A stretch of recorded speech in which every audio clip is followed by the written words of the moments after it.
నిబంధనలు ఎందుకు మనకెందుకు? ఇప్పుడు మన హీరోయిన్ ప్రవేశపెట్టిన దాంట్లో ఆ నిబంధనలు మనకెందుకన్నా? ఆ నిబంధనలన్నీ ఫాలో అయిన తర్వాత అతని అనుమతి లభించిన తర్వాత నా చేతుల్లోకి వచ్చాడు. 18 నెలలు అవిశ్రాంత కృషి చేశాడు ఆయన. సరే సరే బాగా చేసిన తర్వాత మీకు చూపించాను కదా. అదే కాదు, ఇప్పుడు ఆ నిబంధనల ప్రకారం కళ్యాణ్ రామ్ గారిని ఎన్టీఆర్ గారిని అందరూ నేను కదన్నా, నేను స్ట్రైట్గా అడుగుతున్నాను సార్. కళ్యాణ్ రామ్ గారిని ఎన్టీఆర్ని కలిసారా లేదా? మీరు స్ట్రైట్గా అడిగినా నేను వంకరగానే సమాధానం చెప్తానన్నా. ఎందుకంటే నేను కళ్యాణ్ రామ్ గారిని ఎన్టీఆర్ని కలిసారా లేదా నేను అది ఎందుకు చెప్పాలి మీకు అన్నా? అదేంటది? నేను కాదండి,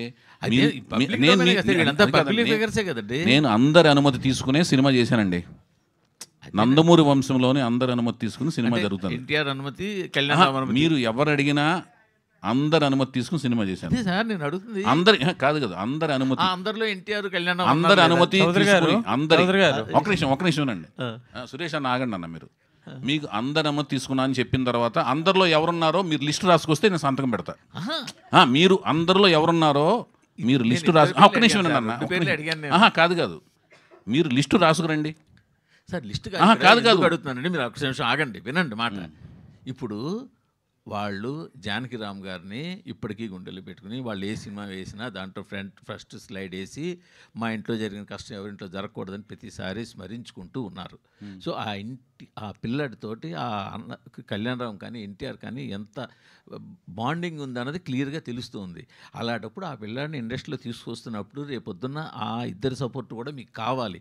ఒక ప్రీ రిలీజ్ ఫంక్షన్కో లేకపోతే ఇంకో దానికో వాళ్ళు వస్తే మీ సినిమాకి వచ్చే బజ్ వేరు.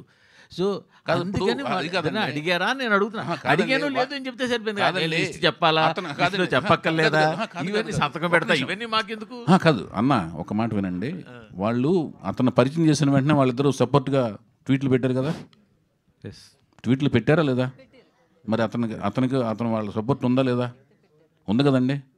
అర్థమైన దాని మీద మళ్ళీ క్వశ్చన్ ఎందుకు వేస్తున్నారు మీరు? నేను కాదండి, నేను పొద్దున్న లేచిన కాడి నుంచి 1,00,000 పనులు చేస్తాను. అవన్నీ మనకి ఎందుకు అన్నప్పుడు? నా డైరీ మీకు ఎందుకన్నా? మనిద్దరం కలిసి పక్కన కొన్ని సినిమాలు చూస్తాం.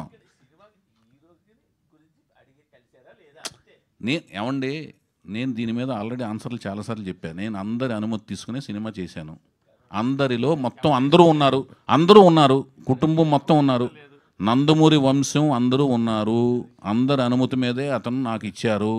నాకు ఇచ్చిన తర్వాత నేను అతన్ని పరిచయం చేశాను. హాయ్ సార్, నేను వెంకట్ ఎన్టీవీ సార్. చెప్పండి అన్న.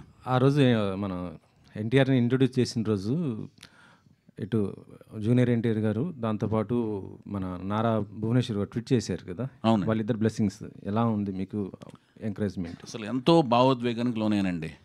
అందరూ సపోర్ట్, మొత్తం కుటుంబంలోని అందరూ తను అప్రిషియేట్ చేసిన విధానం, మొత్తం కుటుంబంలోని అందరూ సపోర్ట్ చేసిన విధానంతో చాలామందికి సమాధానం అంటే అంతకుముందు ఆ రోజున మనం ఇదే ప్రెస్ మీట్లో కూర్చున్నప్పుడు వాళ్ళు ఇలాగూ అందరూ ట్వీట్ పెట్టరా అని కొన్ని ప్రశ్నలు మన పాత్రికేయ మిత్రులు సంధించినప్పుడు ఆ సమాధానం ప్యారలల్గా నెక్స్ట్ డే 2-3 డేస్లో దొరకడంతో నాకు అంటే నేను పెట్టకపోవటం అనేది భావోద్వేగానికి సమాధానం కాదు. లోపల ఇప్పుడు నేనున్నానండి, నేను రామారావు గారికి ప్రకటన ఇచ్చాను. ప్రకటన ఇవ్వని వాళ్ళందరూ కూడా రామారావు గారి మీద ప్రేమ లేనట్టు కాదు. అది ఆ రోజు చెప్పాను సమాధానం. సో వాళ్ళందరూ ఇవ్వటం వలన నేను ఎక్కువ ఆనందం ఆటోమేటిక్గా, ఎందుకంటే అది ఒక సమాధానం లాగా ఉంటుంది. నేను ఎక్కువ మందికి ఎక్స్ప్లెయిన్ చేయాల్సిన అవసరం లేదు. ఇప్పుడు అన్నగారు అడిగారు చూడండి, మూర్తి అన్న అడిగారు కదా, వాటికి సమాధానం చెప్పకుండా అది సమాధానం చెప్పినట్టు అయ్యింది, ఎక్కువ ఎక్స్ప్లెనేషన్ ఇవ్వకుండా. ఓకే.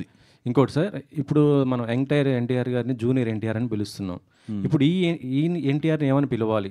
మరి ఎన్టీఆర్ అంటే ఆయన జూనియర్ ఎన్టీఆర్ అని పిలవలేని పరిస్థితి. కాదండి, అది కాదండి. నేను ఎవరిని కూడా జూనియర్ అని సీనియర్ అని నేను పిలవనండి. బయట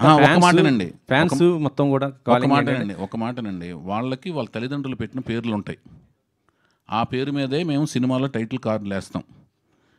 ఫ్యాన్స్ పిలుస్తారా, మీడియా పిలుస్తుందా? సినిమా అనేది ప్రజల్లోకి వెళ్ళిన తర్వాత అతని ఆదరణలోంచి అతనికి పేరు వస్తుంది.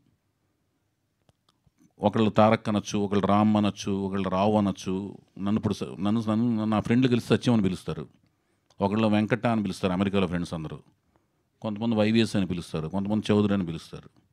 సో దాన్ని మనం చేయలేం. నా పేరు వైవిఎస్ చౌదరి, యలమంచిల వెంకటసత్యనారాయణ చౌదరి. ఓకే.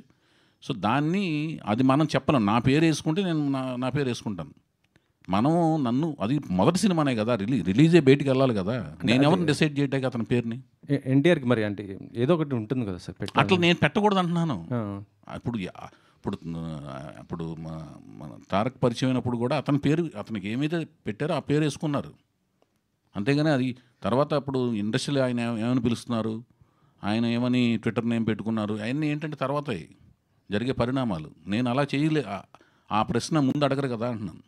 ఇంకో క్వశ్చన్ సార్, చెప్పండి. మీరు ఆ రోజు ఎన్టీఆర్ ఇంట్రొడ్యూస్ చేసిన రోజు ఆ పోస్టర్ చూస్తుంటే 6 feet అబోవ్ ఉన్న కటౌట్స్, సో ఒక టీజర్ ఒక ట్రైలర్కి వచ్చిన బజ్ లాగా వచ్చేసిన పరిస్థితి ఉంది.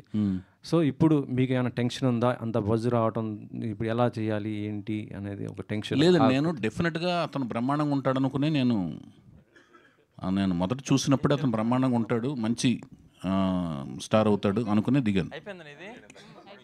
సార్ చౌదరి గారు, ముందు తెలుగులో వీణారావు అని తెలుగు అమ్మాయిని పరిచయం చేసామన్నా. ఓకే.